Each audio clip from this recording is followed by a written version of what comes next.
రాలేదా ఏంటి participants to admit వేడిగా కాబట్టి ఒకసారి మనం చెప్పడం ఒకలే వచ్చారండి.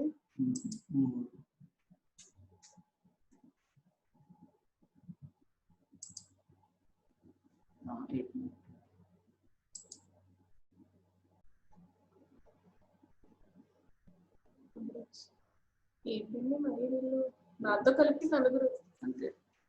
కర్మరా బాబు నేను రావట్లేదు. ఇదా ఇదా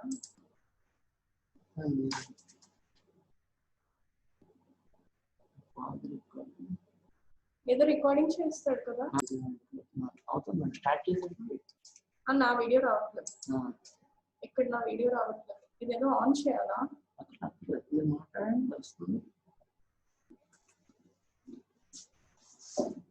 ఓకే. నా వీడియో రావట్లేదు.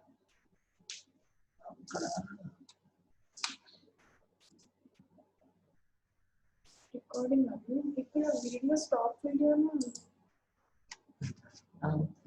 కొట్టేసలేదు. స్టార్ట్ వీడియో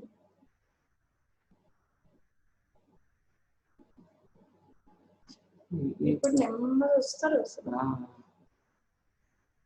7 నాతో కలిపి ఇంకొక రావాలి.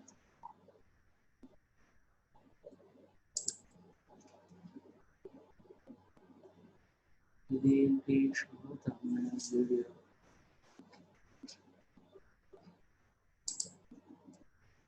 ఇదే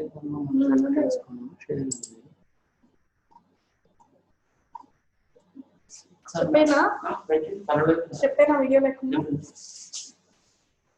So I'm going to continue the topic bone.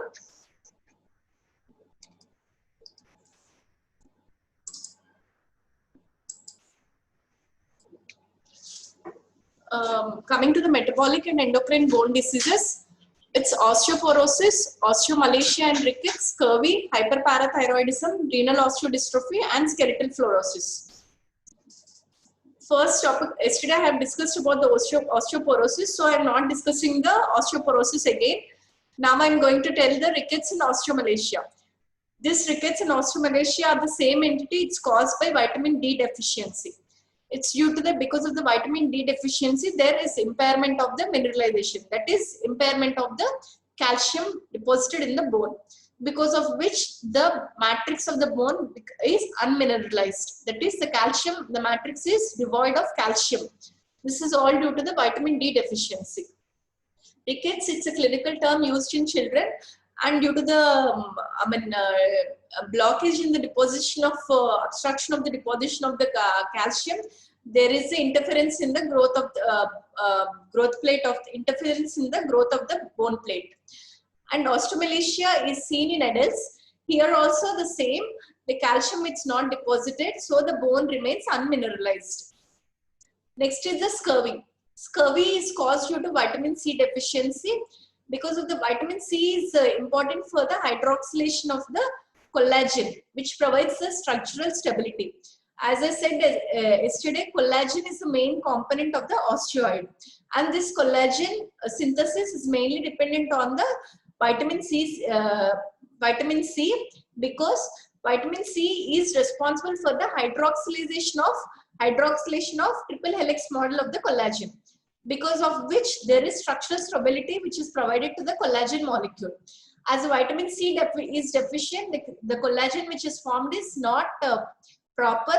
It's it's defective in formation, and there is due to which there is lack of collagen, lack of osteoid, so there is generalized osteopenia. That is, osteopenia is decrease in the bone mass, due to which there is cortical thinning. The cortex of the bone is thinned out. This is all because of the lack of osteoid formation, lack of proper osteoid formation, which is due to the collagen deficiency. This collagen is deficient due to vitamin C deficiency. So scurvy is a result. Scurvy is due to vitamin C deficiency. Vitamin C is very important for the collagen formation. This collagen is the main entity which is present in the main molecule or the main component of the osteoid, Because of the collagen lack, there is lack of the osteoid, and because of the osteoid lack, there is decrease in the bone mass, and because of which there is cortex thinning.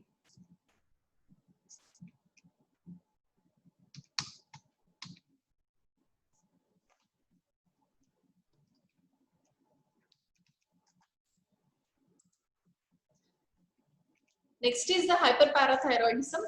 Hyperparathyroidism, it's very important hormone playing a role in the calcium homeostasis. How does it play?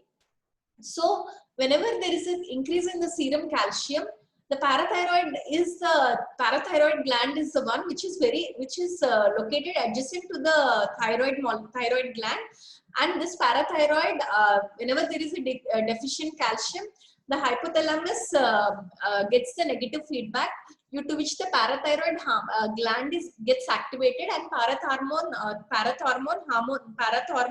is the hormone which is secreted from the parathyroid gland. This parathyroid increases the calcium levels of the serum by three ways. One is this parathyroid hormone acts on the bone, increases the osteoclastic activity, due to which there is increase in the serum calcium. Other than this, it also acts on the kidney and increases the renal tubular reabsorption of the calcium. And third one is it acts on the GI tract and increases the calcium absorption from the GI tract. So whenever there is a serum calcium decrease, there is a negative feedback which is sent to the hypothalamus, and this hypothalamus sends signals to the parathyroid gland. Parathyroid gland secretes the parathormone, and this parathyroid hormone acts on three sites. One is the bone, second one is the kidney, third one is the GIT. But kidney, in the bone, it acts on the osteoclastic resorption sites and increases and promotes the bone destruction and releases calcium into the blood circulation. Second one is it acts on the kidney, increases the tubular absorption of the calcium in the kidney. And third one is in the GI tract, it acts on the GI tract and increases the calcium absorption from the gut. This is how the serum calcium levels are increased in the blood circulation, and once the serum calcium levels are maintained normal, the parathormone hormone secretion decreases. So hyperparathyroidism can be of two types. One is primary hyperparathyroidism and secondary hyperparathyroidism. Primary hyperparathyroidism is a condition in which there is no underlying disease. It's purely due to the parathyroid abnormality. This parathyroid abnormality can be due to either parathyroid adenoma or parathyroid hyperplasia or parathyroid carcinoma. So primary hyperparathyroidism is a condition in which the defect lies in the parathyroid itself. So it can be due to hyperplasia of the parathyroid, adenoma of the parathyroid, or carcinoma of the parathyroid. Whereas secondary hyperparathyroidism is due to there is some underlying disorder such as chronic renal failure, etc., due to which the serum calcium levels are decreased, and because of which there is triggering of the parathyroid gland and resulting in secondary hyperparathyroidism. So there is an underlying disease. Due to an underlying disease or underlying condition, the parathyroid gets activated and results in secondary hyperparathyroidism. Whereas primary hyperparathyroidism is solely due to the defect in the parathyroid gland. Secondary hyperparathyroidism is due to defect other than the parathyroid, but secondarily the parathyroid gets affected. Whatever the hyperparathyroidism, whether it's a primary or secondary, the effect is on the bone. It increases the osteoclastic resorption of the bone. Whether it's a primary hyperparathyroidism or a secondary hyperparathyroidism, it affects the osteoclastic resorption of the bone. So increases the bone destruction. What are the clinical manifestations? Clinically, these patients, they are very susceptible to fractures. With a very trivial injury, they get a fracture, and due to the non-union or the malunion of the fractures, this results in skeletal deformities. And because of the decrease in the calcium levels, they may also undergo joint pains. They may also have joint pains and joint dysfunctions. These are the various clinical manifestations of hyperparathyroid condition. And coming to the purely skeletal lesions, what are the skeletal lesions? And means morphologically either a osteoporosis or a dissecting osteitis or a brown tumor. These are the three morphological terms which are used to describe the skeletal lesions of hyperparathyroidism: osteoporosis, dissecting osteitis, and the brown tumor. Coming individually, so osteoporosis, as I said as earlier, there is a decrease in the bone mass. Why there is a decrease in the bone mass? Because of the hyperparathyroidism, the calcium, the mineralization is not proper, and there is the bone mass gets decreased. This effect is seen more in the phalangeus vertebrae and proximal femur. So the mineralization is not proper and the bone mass gets decreased, and this the most common sites involved are phalangeus vertebrae and proximal femur. Whereas dissecting, second morphological term is the dissecting osteitis. As I said, because of the parathyroid hormone is the one which activates the osteoclasts of the bone. So these osteoclasts, they cause bone destruction. The bone destruction leads to the osteoporosis. So that is one cause. And second one is these osteoclasts, they tunnel into, they run along the trabeculae and dissect the trabeculae, creating the appearance of railroad tracks. So these osteoclasts, they in the marrow cavity, they tunnel along the trabeculae of the marrow, and they create railroad tracks. Here, this is a picture. So this is the bone marrow. Here you can see this is the marrow, and these are the trabeculae of the bone, and these are the osteoclasts. Normally, these are not seen like this. So in hyperparathyroidism, what happens is these osteoclasts, what they are doing, they are separating the trabecular bone of the bone marrow. So bone marrow contains the trabecular bone. They are separating the dissecting. They are trying to dissect the bony trabecular bone of the bone marrow. And how? Because they are seeping into the trabecular bone of the bone marrow. That is, they are dissecting the trabecular bone of the bone marrow and entering into the mid space in between the both the trabecular bones and creating a rail track appearance. You know the rail tracks, they are never, they are always separated. Here you can see, this gives a picture of a rail track. You can see two trabecular, two bones of two parts of the bone, which are separated by the osteoclasts and the fibroblasts which are present in between. So this is a rail track appearance. This is all due to the osteoclastic activity which seeps in between the trabecular bone and creates a rail track appearance. And next term is the next morphological appearance is the brown tumor. So because of the osteoclastic destruction, there is lot of bone loss. So first one is osteoporosis which occurs. Because of the bone loss, there are multiple microfractures which occur. Because of the microfractures, there is loss of blood. So there is hemorrhage which occurs. Because of the hemorrhage and the microfractures, what happens is the macrophages come into the site of the fracture to engulf the blood that is present.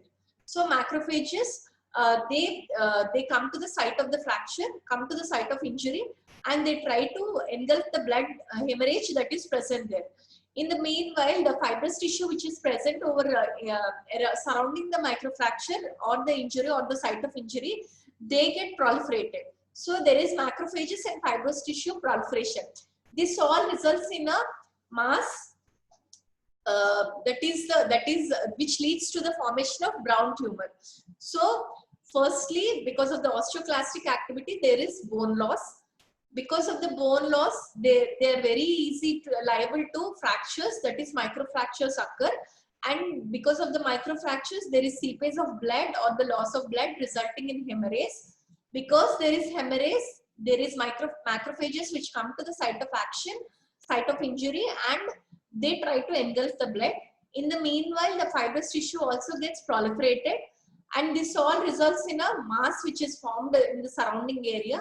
And this is the term used is brown tumor. Because of the macrophages engulfing the blood and the blood that is present there, it gives a brown appearance. So the tumor is called brown tumor. This is not a proper tumor. This is not a true tumor. this is a tumor-like condition because of the hyperparathyroidism. It's a bit also for you. Brown tumor is called by a condition called, it's a hyperparathyroidism. Once the parathyroid levels are normal, then this brown tumor also regresses. So it's not a tumor. Then why it's called osteitis fibrosa cystica? Osteitis because there is bone loss and this is all occurring in the bone. Fibrosa because there is fibrous tissue proliferation. And cystica, this brown tumor may undergo cystic change. So it's called that the histological term to describe a brown tumor is osteitis fibrosa cystica. And this is a picture of a brown tumor. Here you can see it's brown in color because of the lot of blood that is present there because of the microfracture.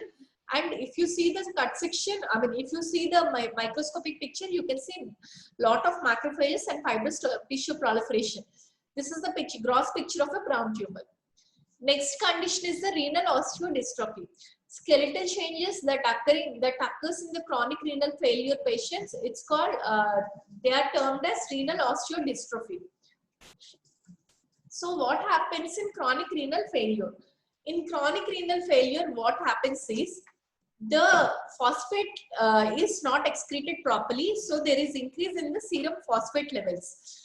So once the serum phosphate levels are increased, they inhibit the calcium absorption.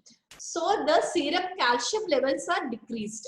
So once the serum calcium levels are decreased, the parathyroid hormone gets activated, the parathyroid glands get activated and increased secretion of parathyroid hormones occurs. Because of which, I said once the parathyroid hormone gets increases, what are the three morphological changes? One is osteoporosis. Because of the increased osteoclastic activity, there is bone resorption. So osteoporosis is the first one. Second one is osteitis dissecans, dissecting osteitis because of the dissection of the osteoclast into the bony trabeculae, resulting in dissecting osteitis. And third one is the brown tumor, which is also called osteitis fibrosa cystica. So this increased parathyroid hormone secretion because of the underlying condition chronic renal failure leads to secondary hyperparathyroidism. It's called secondary hyperparathyroidism because the parathyroid hormone is elevated in response to decreased calcium levels because of the underlying chronic renal failure condition. It's not idiopathic or it's not due to a parathyroid abnormality. It's due to underlying chronic renal failure condition. So it's called secondary hyperparathyroidism. And next is because of the all this the phosphate which is present there is metabolic acidosis which occurs, and this metabolic acidosis in turn aggravates the osteoporotic condition. Acidosis aggravates the osteoporosis. So metabolic acidosis because of the increased phosphate which is present leads to osteoporosis. And this renal phosphate decrease because of the increased renal phosphate excretion, increased phosphate in the serum, there is calcium phosphate product which is greater than 70. So it leads to metastatic calcification. So the calcification which occurs due to chronic renal failure is metastatic calcification. And because of all this, as chronic renal failure patients, they undergo dialysis, regular dialysis. So they have aluminum intoxication. This aluminum intoxication can lead to osteomalacia. Osteomalacia is vitamin D deficiency. So these patients have a osteomalacia condition. So what happens in broadly chronic renal failure patients, they have, because of the decreased renal phosphate excretion, because of the impairment of the renal function, there is decreased renal phosphate excretion. So the serum phosphate levels get increased. Because of the serum phosphate levels increase, the serum, it inhibits the excretion of serum. It inhibits the absorption of calcium. So the serum calcium levels decreased. So the parathyroid hormone gets elevated. And this parathyroid hormone in response to chronic renal failure increase, it's called secondary hyperparathyroidism. This parathyroid hormone leads to condition called osteoporosis, dissecting osteitis and osteitis fibrosa cystica. These are the three conditions which occur. And other than this, because of the retention of the phosphate, there is metabolic acidosis, and this metabolic acidosis aggravates the osteoporosis condition. And because of the increased phosphate, there is calcium phosphate product which is maintained greater than 70, which leads to metastatic calcification. So calcium gets deposited everywhere in the normal tissues. And because as these chronic renal failure patients, they undergo dialysis, they are always in a, they are intoxicated with aluminum ions, and they have a risk of osteomalacia. Other than this, because of the chronic renal failure, the active moiety of the vitamin D is not produced. That is called one hydroxylation of cholecalciferol do not occur, and it results in vitamin D deficiency. So combined effect of aluminium intoxication and defective renal function leads to osteomalacia. So what are the probabilities in a chronic renal? Why the renal dystrophy or osteodystrophy occurs is because of hyperphosphatemia. Hyperphosphatemia is due to ineffective excretion of the phosphate. So the phosphate levels in the serum increase. So second is hypocalcemia. Hypocalcemia is due to serum calcium is decreased because phosphate is the one which inhibits calcium absorption from the GIT. So hypocalcemia results. Because of the hypocalcemia, secondary increase in parathyroid hormone increases. So there is secondary hyperparathyroidism or the parathormone secretion. Because of the phosphate which is present in increased levels, there is metabolic acidosis which aggregates the osteoporosis. And second one is calcium phosphorus product is greater than 70 in these patients, because of which there is metastatic calcification. And because of the dialysis they undergo, there is aluminum intoxication, and this leads to vitamin D deficiency leading to osteomalacia. So these are the effects of renal osteodystrophy, which leads to bone, defects in the bone. Next one is the Paget's disease. In the Paget's disease, it's also called osteitis deformans. In this, there is increased bone mass, but the bone mass is not proper. It is disordered. So increased but disordered bone mass is seen in Paget's disease. This is usually a disease of elderly age group, usually greater than 70 years. And this condition is more common in whites compared to the normal, black people.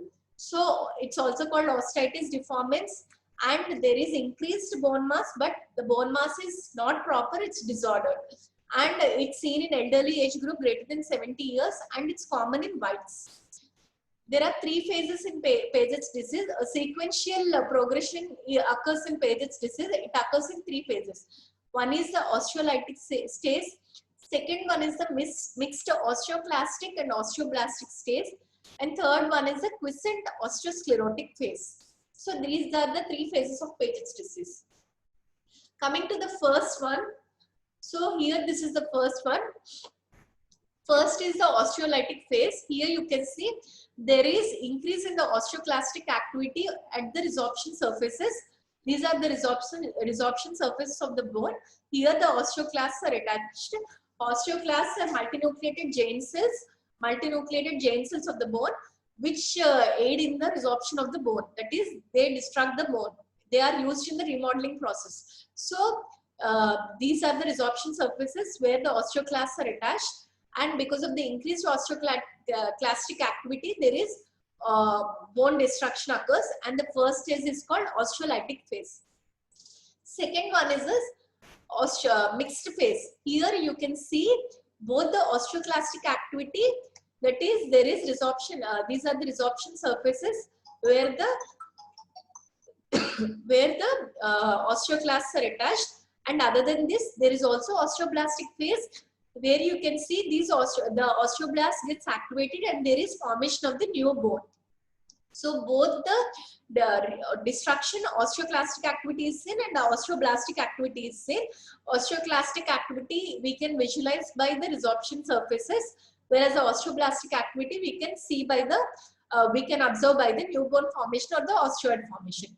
And third one is the osteosclerotic phase. Here there is no osteoclastic activity. Here just the osteoid is formed, but it's not properly formed because the remodeling, whenever the osteoid is formed, there should be remodeling. There should be a continuous, I mean, there should be a osteoclastic activity also to remodel the bone. So in the osteosclerotic phase, only the osteoblasts are activated, and they lay down the bone, lamellar bone, disorganizedly. And this is the osteosclerotic phase. So the three phases are osteolytic phase, mixed phase, and osteosclerotic phase. In the osteolytic phase, first one is osteoclasts are activated, and in the mixed phase, both the osteoclasts and as well as the osteoblasts are activated. In the osteosclerotic phase, only the osteoblasts are activated, and a disorganized bone is laid down. So coming to the morphology, this is a very typical unique picture of the Paget's disease, where we can see mosaic pattern of lamellar bone. So this is all mosaic pattern of lamellar bone, or it gives the appearance of a jigsaw puzzle. Jigsaw puzzle because of the disorganized lamellar bone which is formed in Paget's disease. Because there is no proper remodeling, only the osteoblasts, they lay down the bone, but there is no osteoclastic activity, or a proper osteoclastic activity is deficient in the last stage of the disease.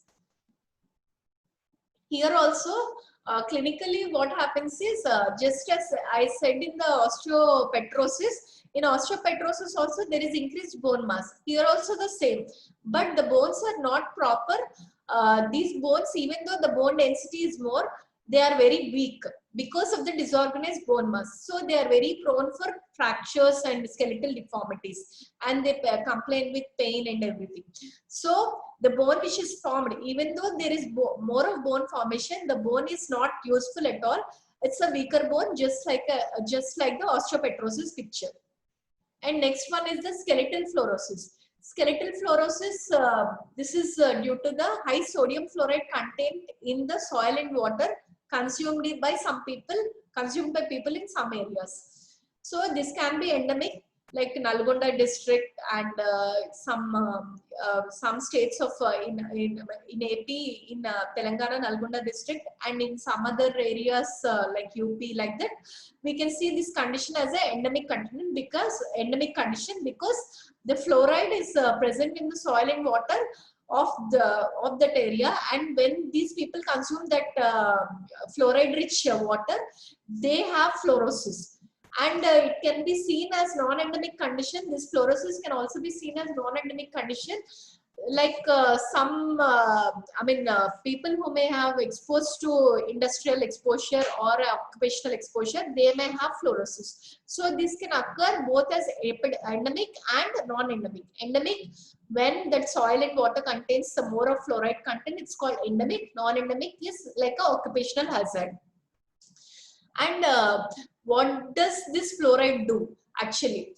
What happens is fluoride is the ion which reacts with which replaces the calcium in the bone. So it enters the bone. Once it enters into the bloodstream, fluorosis is a condition where the bloodstream contains more of fluoride ions. So it also enters into the bone. The fluoride ions replace the calcium. So the calcium comes out of the bone and fluoride gets into the bone. Here they have thicker and denser bones, but this is also, the bone is weak and deformed. So, and fluoride not only gets deposited in the bone, it also gets deposited in the soft tissues, and this can be seen as nodules in the interosseous membrane. And they can also, because of the fluorosis, teeth also gets affected and mottling of teeth occurs. So it affects the bone, it affects the soft tissues, it affects the teeth. So morphologically, grossly what we see is long bones and vertebrae develop nodular swellings. It can be seen both on the outer surface of the bone as well as on the inner surface. So nodules can be seen in the long bones and vertebrae.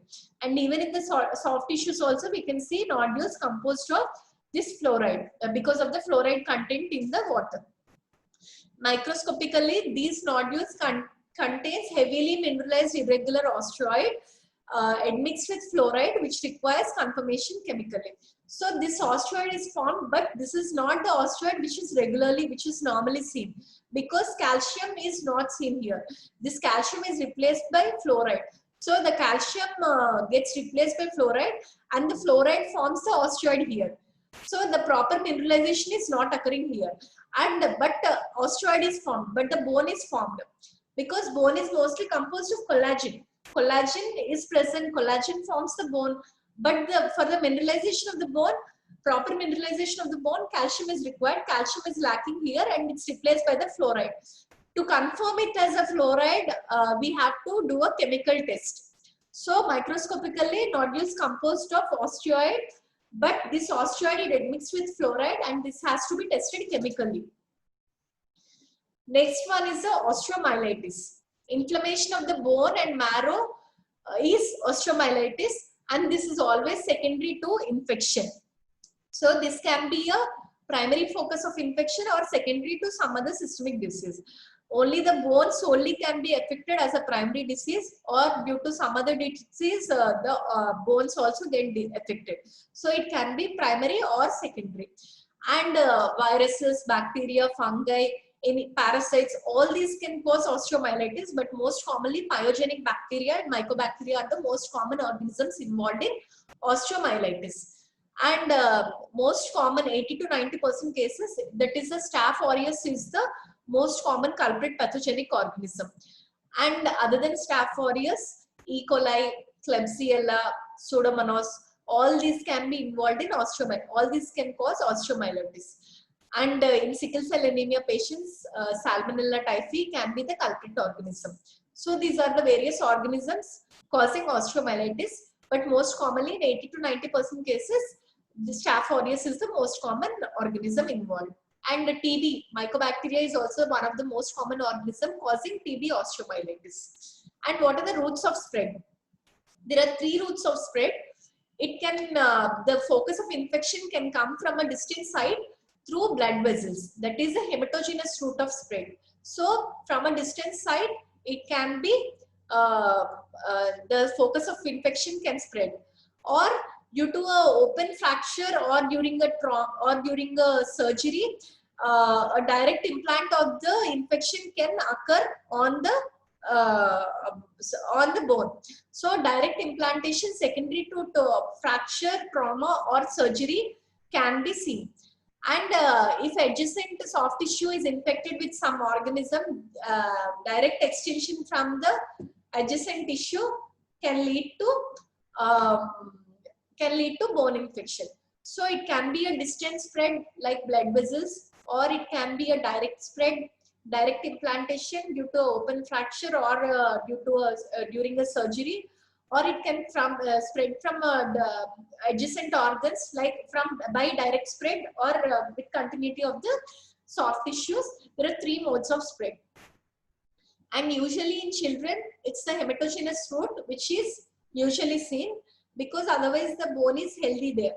So in children, hematogenous route is the most common route of spread, whereas in adults, it is due to a fracture or a surgery which leads to this osteomyelitis. So firstly, there is a acute inflammation. Whenever there is a focus of infection, what happens is acute inflammatory reaction occurs. So the neutrophils come into action. There is neutrophilic and bacterial proliferation which occurs. Because of the neutrophilic and bacterial proliferation, there is accumulation of the pus, and the cortex is the bone here becomes devoid of blood supply, and the bone becomes necrotic. The necrotic bone, it's called sequestrum, and here the cortex is loosely attached to the periosteum. So the pus which is accumulated because of the inflammatory reaction, this spreads into the subperiosteum. This crosses the bone and comes in between the periosteum and the cortex and forms a subperiosteal abscess. And as the periosteum is thin, the periosteum ruptures and the abscess drains into the soft tissue and drains into the outside the skin, through a sinus. This is what happens. And later on, the chronic inflammation occurs and the macrophages or the chronic inflammatory cells takes the action. So firstly, that is the acute inflammatory reaction which comes into action. So here if you see, this is a pictorial diagram explaining the same. First, this is the initial site of infection. In the initial site of infection, firstly, the acute infection acute inflammation process which occurs. So firstly, in the initial site of infection, the neutrophils and the bacteria gets proliferated. There is pus formation. Because of the pus formation and there is blood supply gets hampered and the bone here gets necrosed. So because of the bone necrosis of the bone, there is bacterial proliferation, neutrophilic proliferation, there is pus which gets accumulated. And here you can see this is the bone surface and this is the bone and this is the periosteum. The cortex is slightly attached to the periosteum. So this pus extends to the subperiosteal space. That is the space which is present in between the cortex and the periosteum. So a subperiosteal abscess is formed. And later what happens? This is the necrosed bone which is present here.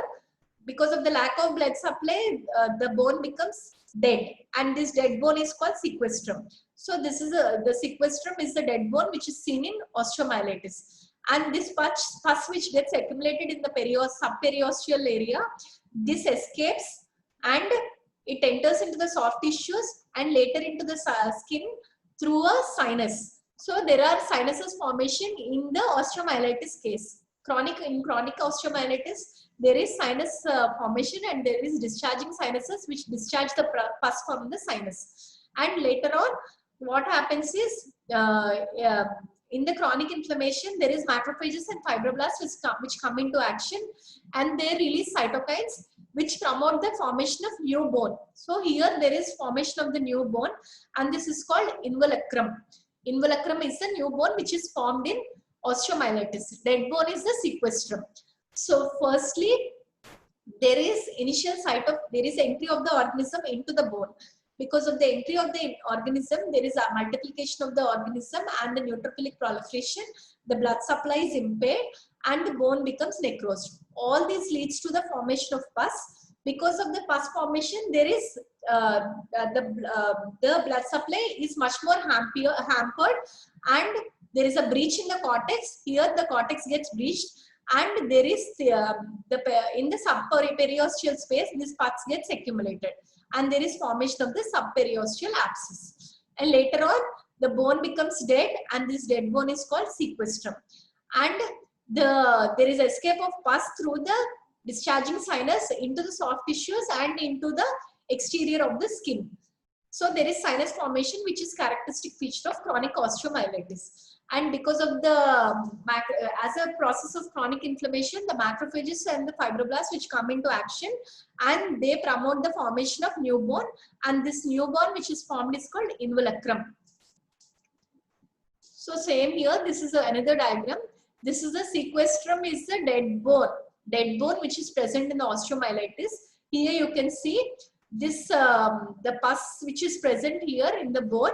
It is getting discharged through a sinus into the exterior of the skin. This is all the soft tissue and this is the skin.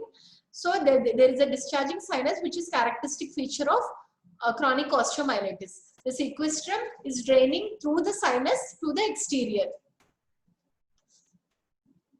Same here, this is the same. Firstly, there is acute inflammatory response. There is, because of the lack of the blood supply, there is tissue necrosis and the breakdown of bone. And sometimes through the discharging sinuses, what happens is even the bony fragments also come out. Not only the pus, the bony fragments come out of the small bony fragments or the sequestrum which comes out of the discharging sinuses.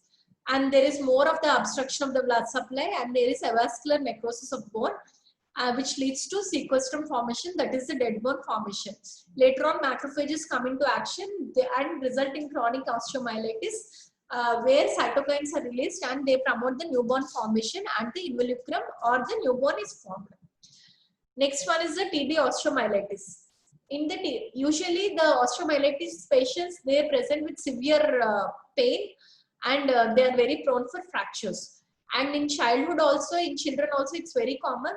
And in children, the most common spread is hematogenous spread, and Staph aureus is the most common organism involved. And in neonates also, they may present with osteomyelitis. In neonates, it's the Haemophilus influenza organism which is responsible for the osteomyelitis case. And next one is the TB osteomyelitis. Usually, TB osteomyelitis can be there are three routes of spread. One is same.